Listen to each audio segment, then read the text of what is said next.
Saudara-saudari yang terkasih, wafatnya seorang paus menandai dimulainya suatu ritual yang berasal dari tradisi yang sudah berusia ribuan tahun, yang ditandai dengan upacara yang ketat dan dalam beberapa hal tidak banyak diketahui, serta telah mengalami beberapa perubahan seiring berjalannya waktu. Beberapa perubahan terakhir bahkan diperkenalkan langsung oleh Paus Fransiskus. Mari kita telusuri tahapan-tahapan pentingnya, mulai dari pernyataan wafat hingga pemakaman. Yang pertama, konfirmasi wafatnya Paus. Pertama-tama, wafatnya Paus harus dipastikan oleh Camerlengo, yakni kardinal yang bertugas mengelola keuangan tahta suci dan memimpin pemerintahan selama masa yang dikenal sebagai sede vacante. Di hadapan dua orang saksi, yakni kepala liturgi dan sekretaris sekaligus kanselir Istana Apostolik. Di masa lalu, menurut tradisi, Camerlengo akan memanggil Paus 3 kali dengan nama baptisnya sambil mengetuk dahinya dengan palu kecil. Jika tidak ada jawaban, ia akan mengucapkan kalimat "Vere Papa Mortus Est". Paus benar-benar telah wafat.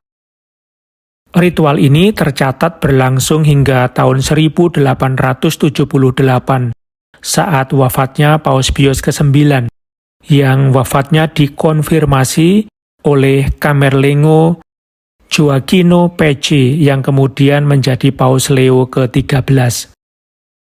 Dalam beberapa dekade terakhir, wafatnya seorang paus dikonfirmasi oleh seorang dokter. Namun, kalimat dalam bahasa Latin tersebut tetap ditulis oleh Camerlengo dalam sertifikat kematian yang disusun oleh Kanselaria Apostolik, dan penerbitan dokumen ini menandai dimulainya masa sede vacante. Sejak tahun 2019, Camerlengo dijabat oleh Kardinal Kevin Joseph Farrell. Lalu yang kedua, pengumuman berita duka ke seluruh dunia.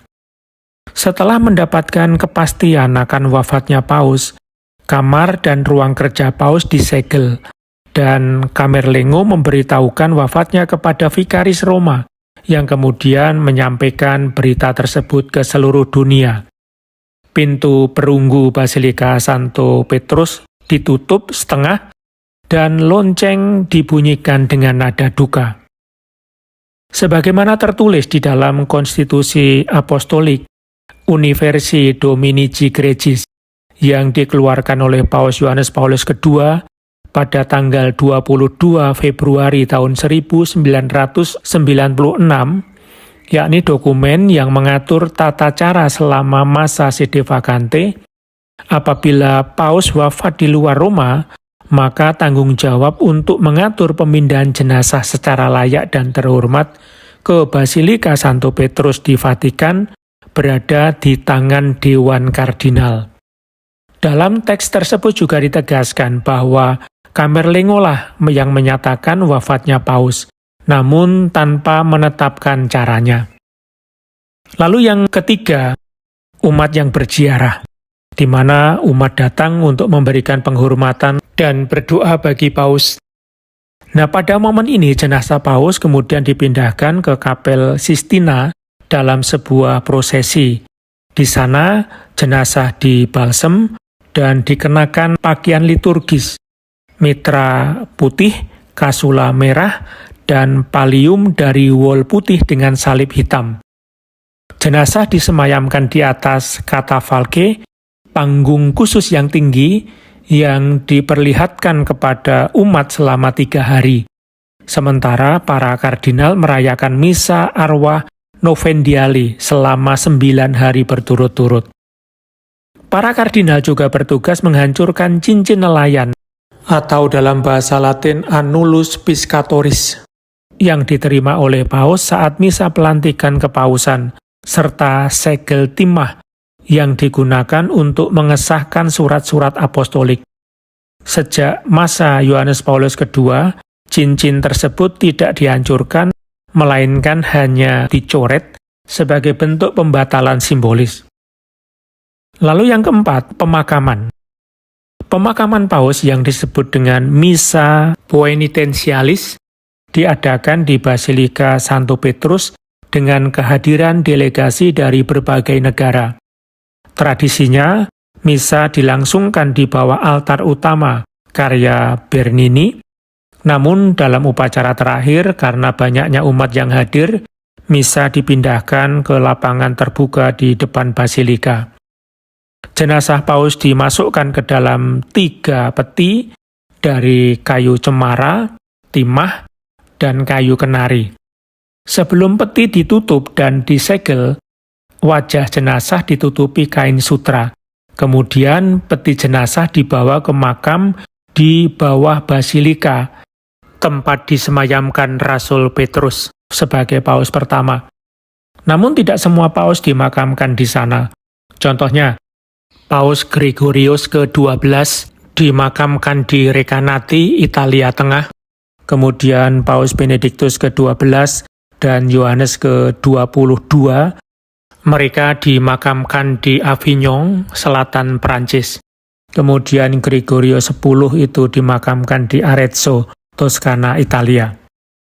Paus Fransiskus memilih untuk membaharui ritual tersebut menjadi lebih sederhana, seperti yang tercantum dalam Ordo Exequiarum Romani Pontificis.